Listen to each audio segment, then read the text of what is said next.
Hello，大家好。咁今日咧就會同大家去搭建一個產品宣傳片嘅完整工作流嘅。我哋咧就淨係需要去準備一張我哋自己嘅產品圖啦。譬如我有一件 T-shirt 嘅，呢個係我哋間公司嘅圖。然之後咧餵俾 Cozy，咁佢咧就會自動幫我哋生成咗呢一條宣傳片㗎啦。我哋今日搭建呢個工作流係好簡單嘅啫，呢度一共咧就只係有13個節點，咁所以咧呢條片都會比較短，同埋咧就會好快去搞得掂嘅。一樣啦，我哋首先都係會去到 Cozy 嘅網站，工作空間、資源、工作流、入名呢一個名稱咧就淨係可以輸入英文嘅啫 ，Product PV 啦，我叫佢做。下一行呢度咧就打英文都得嘅。好，咁首先去到呢一個版面啦，我哋就有開始節點同埋結束節點。咁喺開始嘅節點咧，就好似我哋而家有一間一人公司啦，咁就係公司嘅正式開工咧嘅流程就喺呢一度開始。咁然之後中間咧就會透過唔同嘅員工經理去幫我哋工作，最後咧結束咧就會幫我哋生成咗一條產品宣傳片啦。咁首先喺開始節點入邊咧，我哋就需要輸入2個 input 嘅。咁第一個咧就係原視圖啦，亦即係我啱啱俾你哋睇到嘅嗰幅圖片，即係我哋嘅產品原視圖。係啦，同埋第二樣嘢咧就係一個叫做 API token 嘅嘢，即係有條鎖匙咁樣，一條屬於自己嘅鎖匙。咁我係後少少咧就會用到呢一個鎖匙嘅時候，就會同大家講點樣可以獲取呢條 API 鎖匙嘅。呢條鎖匙係人都可以入到去獲取嘅。咁我哋呢個變量嘅類型就要揀翻係 image 啦，即係我哋一開始入一幅圖片俾佢噶嘛。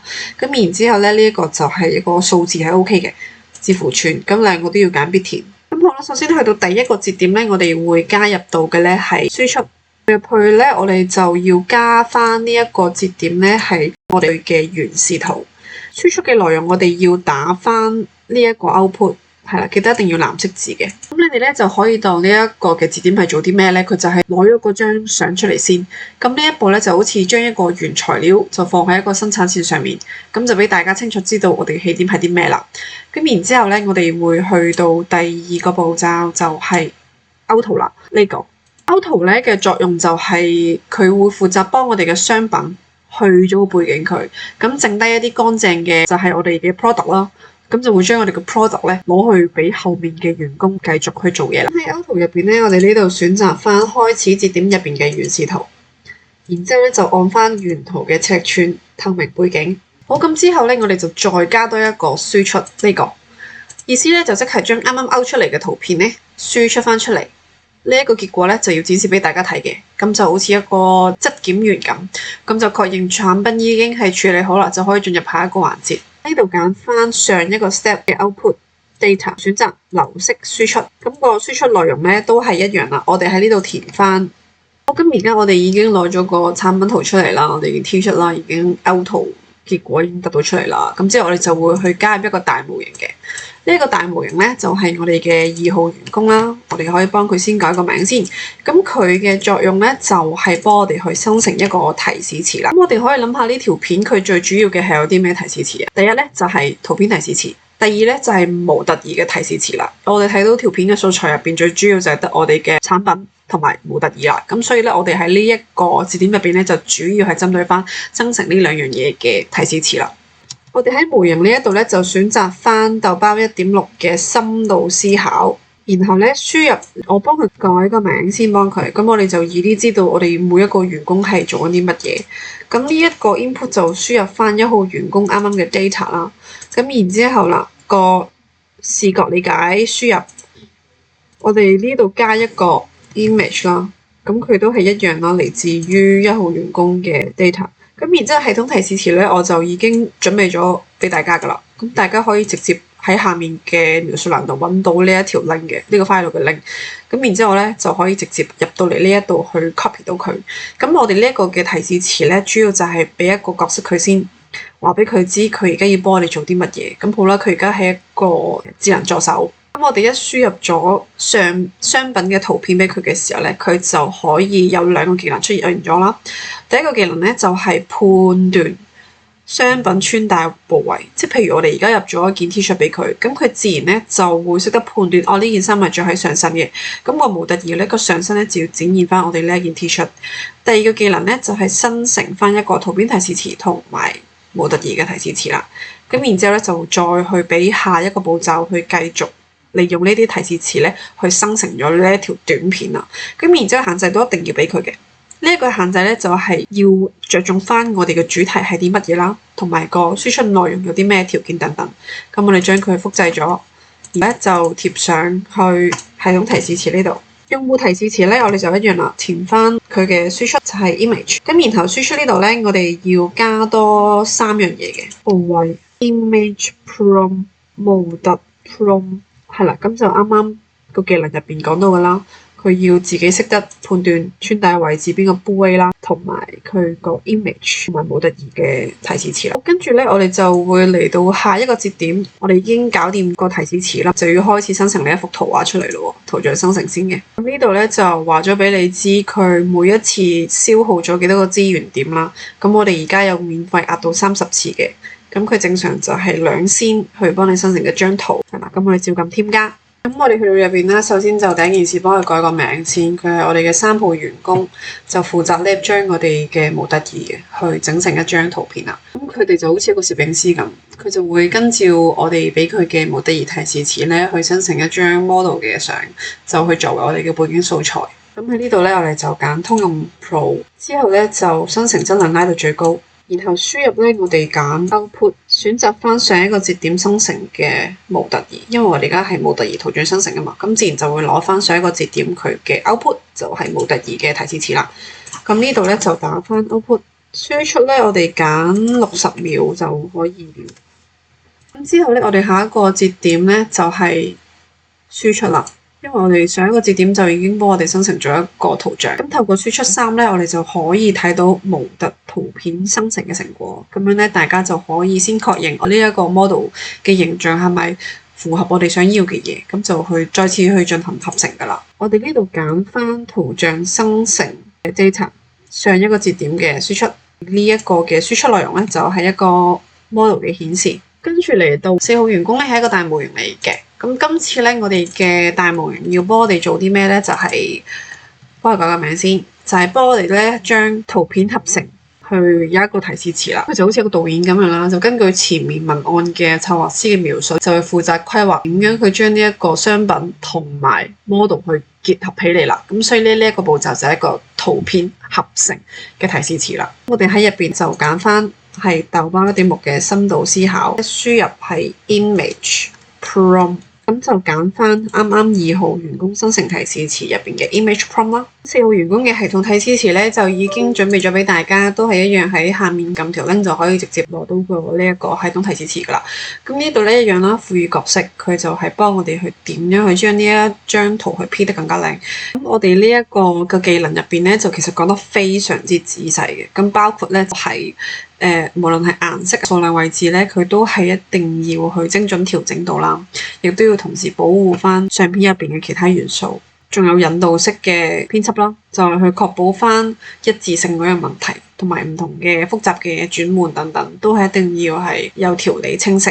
咁個風格都係一定要保持統一咯。咁我哋而家用開啲咩風格咧，就要 keep 住用個風格，以及係角色嘅連續性都係一樣嘅。咁所以咧就係點解我哋個宣傳片有唔同嘅 product 嘅時候咧，佢依然可以幫我哋保持翻個風格係統一咯。咁亦都有唔同嘅特寫啦，同埋限制嘅。咁我哋直接將佢 copy 放上去系統提示詞上面，呢度輸入翻 image prompt。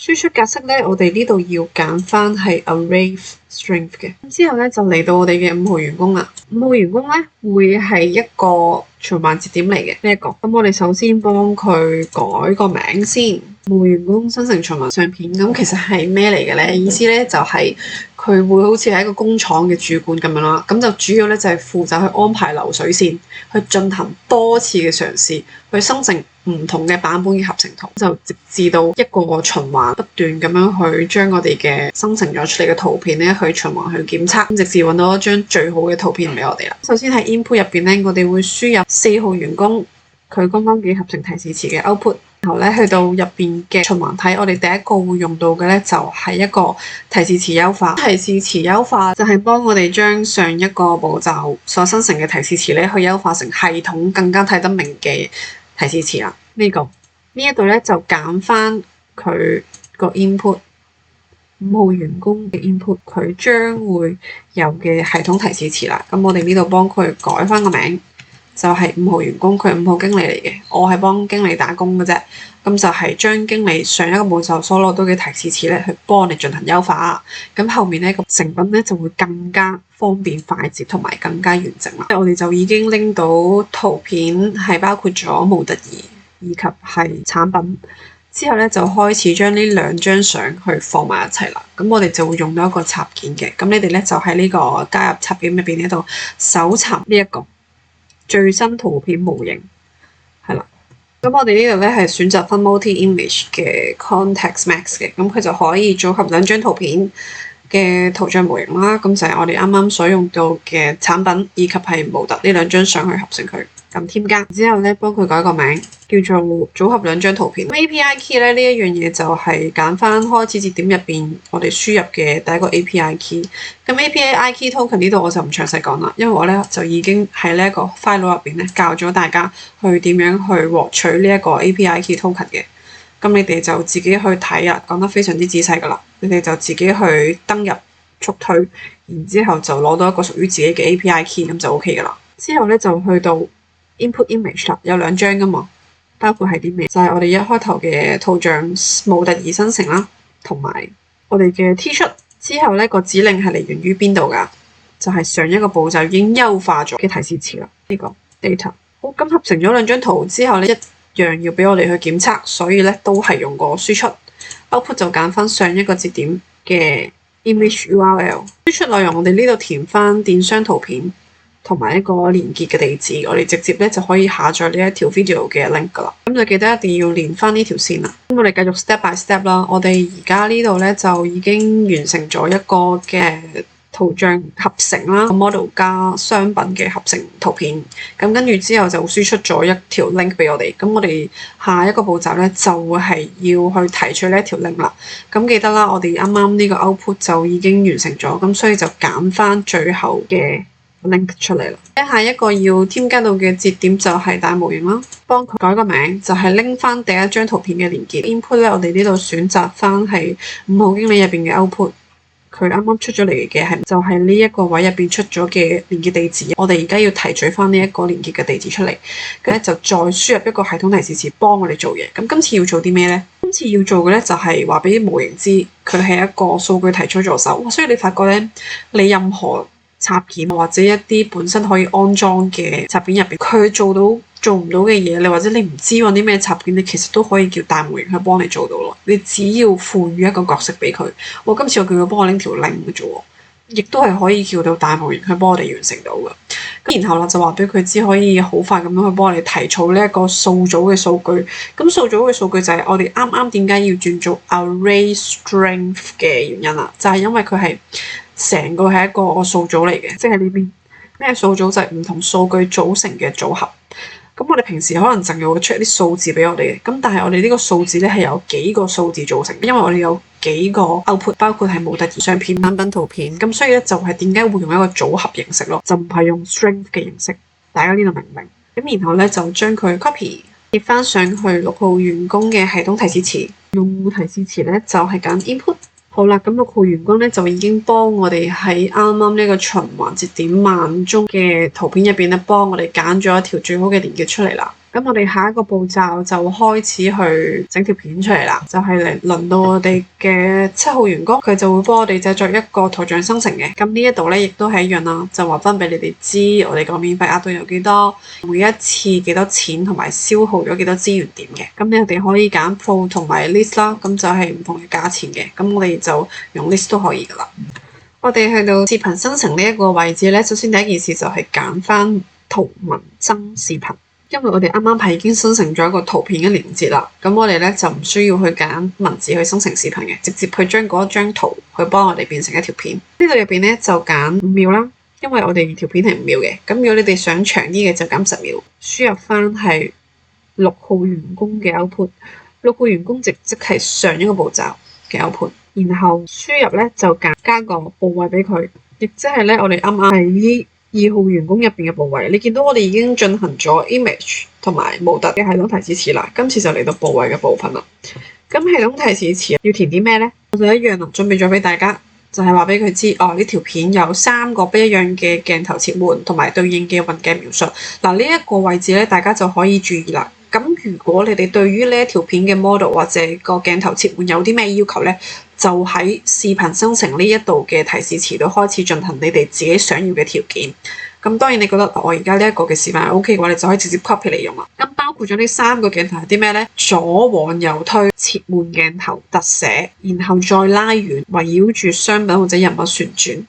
咁你哋如果想有多啲嘅唔同鏡頭切換呢，就喺下面度再加啦，然之後再填翻喺5個、10個嘅鏡頭切換都可以嘅。甚至乎你有背景嘅話咧，亦都可以加入埋提示詞去話俾佢知個背景可以點樣去轉換。一遠景一 zoom 嘅時候就去 zoom 去其他嘅畫面。咁然後 copy 咗呢一個提示詞之後就貼上去。我哋呢度嘅異常處理就120秒啦，冇俾佢撈太耐。係啦，一發覺我撈咗120秒仲係冇 output 嘅話，就即刻中斷流程，就唔好嘥你啲資源點啦。我覺得非常之快啦，我哋就已經搞掂咗條片都出埋嚟，就嚟到結束嘅節點啦，將佢連翻呢一條線。好，咁我哋去到結束節點啦，我哋今次咧係會揀返回文本嘅呢一個功能嘅。喺輸出變量入邊咧就會用翻3個。咁我哋呢度返回變量同埋返回文本係有啲咩意思啊？唔明喎。咁其實好簡單啫，返回變量咧就係會用翻一啲系統入邊嘅語言嘅。咁而返回文本咧就係我哋俾佢睇嘅文字。呢個係人類嘅語言，呢一個咧就係系統入邊嘅語言啦。咁我哋文本咧就係俾我哋睇得更加易啲明白嘅。呢度打 output image 同埋 video 呢3個咧就係我哋主要會用到嘅輸出變量啦。咁然後就揀翻佢係5號經理循環生成圖片嘅 output。呢一個咧就係一開頭我哋輸入俾佢嘅原始圖 video 咧就係最後一個員工幫我哋生成嘅 video 啦。咁然之後咧喺回答內容入邊咧就填翻一個視頻地址俾佢咧，我哋就可以試運行噶啦。喺試運行入邊咧，我哋就首先入個 API token 俾佢，就去翻速推呢度去 copy API token。